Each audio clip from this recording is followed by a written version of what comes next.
Assalamu alaikum warahmatullahi wabarakatuh. Students, today we will discuss motion of freely falling objects. आज़ादाना गिरते हुए जिस्मों की जो motion होती है, हरकत होती है, उसके मतलब आज के लेक्चर में बात होगी।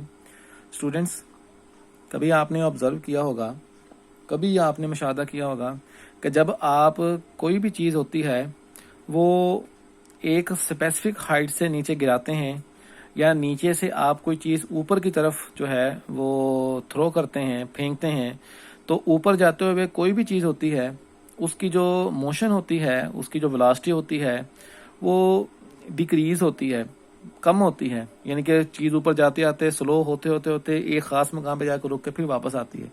लेकिन अगर आप चीज़ ऊपर से नीचे गिराएं, मिसाल तौर पर आप छत पे खड़े हैं, आप नीचे कोई चीज़ गिराएं, तो नीचे आते हुए उसी चीज़ की जो मोशन होती है वो इंक्रीज़ होना शुरू हो जाती है।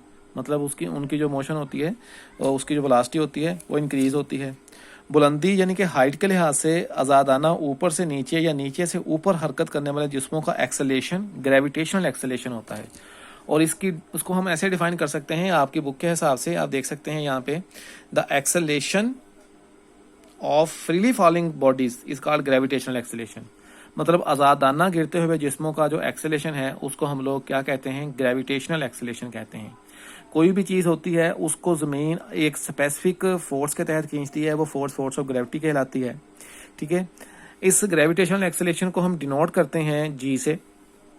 ठीक है, ज़मीन की सतह पर इसकी कीमत तकरीबन 9.8 मीटर पर सेकंड या 10 मीटर पर सेकंड है। ये जी की वैल्यू जो है बेटा याद रखना कि कोई भी चीज़ जब ज़मीन की जानब आ रही होती है तो उसको ज़मीन अपनी जानब खींच रही होती है। किसकी वजह से? जी की वजह से। ठीक है, सर आइजैक न्यूटन ने भी जब 1665 में अपने एक बाग में बैठे हुए तजर्बा किया था, सेब नीचे गिरा था, तो उन्होंने सोचना शुरू कर दिया था कि ये सेब ज़मीन की जानब क्यों आ रहा है। तो बाद में उन्होंने अपनी जो 1687 में किताब एक शाया की थी, ठीक है ना, मैथमेटिका प्रिंसिपिया मैथमेटिका जो है, उसमें जो किताब में उन्होंने बाकायदा तौर पे बताया था प्रिंसिपिया मैथमेटिका में कि कोई भी चीज़ ज़मीन की जानब आ रही होती है तो वो एक स्पेसिफिक फोर्स के तहत आ रही होती है, और वो स्पेसिफिक फोर्स के तहत ज़मीन जिस चीज़ को अपनी जानब खींची होती है वो फोर्स ग्रेविटी कहलाती है, और उनको उसका जो एक्सेलेशन होता है वो ग्रेविटेशनल एक्सेलेशन होता है। ठीक है, यही जी की कीमत जो है, अगर आप देखें इसी जी की कीमत को मैं अगर आपको थोड़ा सा बताना चाहूँ तो मार्स मरीख के ऊपर इसकी कीमत है 3.77 मीटर पर सेकंड। अगर आप अपने यानी कि हमारा जो मून है, चांद है, उसके ऊपर इसकी कीमत 1.62 मीटर पर सेकंड हो जाती है। मतलब मुख्तलिफ सियारों पर, मुख्तलिफ सितारों पर इसकी कीमत मुख्तलिफ होती है। ठीक है, तो बुलंदी के लिहाज से जी की कीमत में तब्दीली आती है। अगर कोई चीज़ यानी कि अगर कोई चीज़ हाइट को कवर कर रही है तो उसकी जी की कीमत कम से कम होती जाती है। ठीक है, और ज़मीन की जानब आते हुए जी की कीमत ज़्यादा से ज़्यादा होती जाती है। सरफेस ऑफ द अर्थ जो होती है, ज़मीन की सतह जो है, वहाँ पर जी की कीमत जो है वो 9.8 मतलब 10 मीटर पर सेकंड होती है। ठीक है, और ये जो वैल्यू ऑफ जी होती है ये हर नीचे गिरती हुई चीज़ के ऊपर असरअंदाज होती है। ठीक है, अच्छा, अगर मैं इसकी हिस्ट्री के बारे में आपको बताऊं तो वैसे तो जी यानी कि ग्रेविटेशनल एक्सेलेरेशन को जो है वो कंसिडर किया जाता है कि सर आइजैक न्यूटन ने ही इसको दरियाफ्त किया था, लेकिन उससे पहले एक साइंटिस्ट गुजरा है, इटली का रहने वाला था, पीसा इटली का एक टाउन है, शहर है। ठीक है, वहाँ का रहने वाला था, उसका नाम गलीलियो गलीली था। 1564 को पैदा हुआ था, 1642 को उसकी डेथ हुई थी। ठीक है, उसने क्या किया, वो अपने तजर्बात की वजह से, कौन से तजर्बा, non for his experiments which were performed on leaning tower of Pisa, यानी कि वो अपने उन तजर्बात की वजह से मशहूर है जो तजर्बात उसने पीसा के मीनार के ऊपर खड़े होकर किए थे। अब ये पहले मैं आपको थोड़ा सा बता दूं बेटा, पीसा का मीनार क्या है, आपकी किताब पे उसकी डायग्राम बनी हुई है। लीनिंग टावर ऑफ पीसा उसको कहते हैं, इटालियन में उसको कहते हैं तोरे पेंडेंटे पीसा, और इंग्लिश में इसको कहते हैं the leaning tower of Pisa, मतलब पीसा का झुका हुआ मीनार। ठीक है, एक दफ़ा 17वीं सदी में वहाँ पर एक जल्जला आया था जिसकी वजह से उसका वो जो मीनार था वो थोड़ा सा झुक गया था, और आज भी वो उसी सूरत में वाक़या है। तो गलीलियो ने क्या किया था, वो लीनिंग टावर ऑफ पीसा के ऊपर चढ़ा। ठीक है, उसने पीसा के मीनार के ऊपर चढ़कर कुछ मुख्तलफ मासिस की चीज़ें जो थीं एक ज़्यादा मास वाली चीज़ कम वाली, उनको बेयक वक्त उसने फेंका उसको, यानी कि एट ए टाइम उसको रिलीज़ किया, ऊपर से नीचे फेंका, तो उसने देखा कि दोनों चीज़ें जो थीं वो सेम टाइम में नीचे आ रही हैं, सेम टाइम में वो आकर ज़मीन के साथ टकराई, मतलब उन दोनों की टाइम का कोई डिफरेंस नहीं था, ठीक है। और एक ज़्यादा मास वाली थी, सपोज कर लें एक 10 kg की है, दूसरी 5 kg की है, तीसरी 3 kg की है, सब चीज़ों को उसने ऊपर से फेंक के नीचे फेंक के देखा तो सब चीज़ें नीचे जो है वो एक यानी कि सेम टाइम में नीचे आ रही थी। तो यहाँ से उसने ये ऑब्जर्व किया कि ऊपर से नीचे जब भी कोई चीज़ आती है तो उसको ज़मीन एक स्पेसिफिक फोर्स के तहत खींचती है, वो specific force of gravity, gravitational acceleration, यानी उन चीज़ों का जो एक्सेलेरेशन होता है वो ग्रेविटेशनल एक्सेलेरेशन होता है।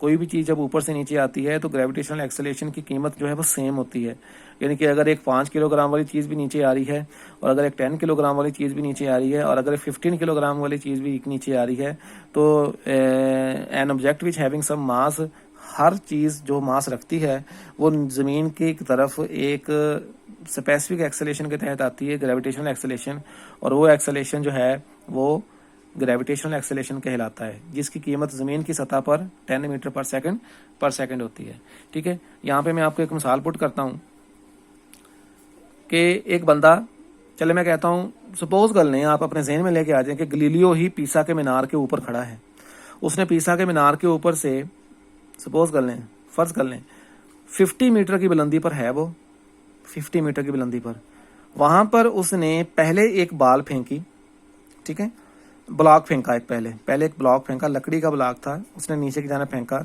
वो ब्लॉक स्पेसिफिक हाइट से फेंका, और स्पेसिफिक हाइट कितनी थी, 50 मीटर, वहां से फेंका तो वो ब्लॉक 3 सेकंड के बाद जमीन की सतह पे आकर टकराया।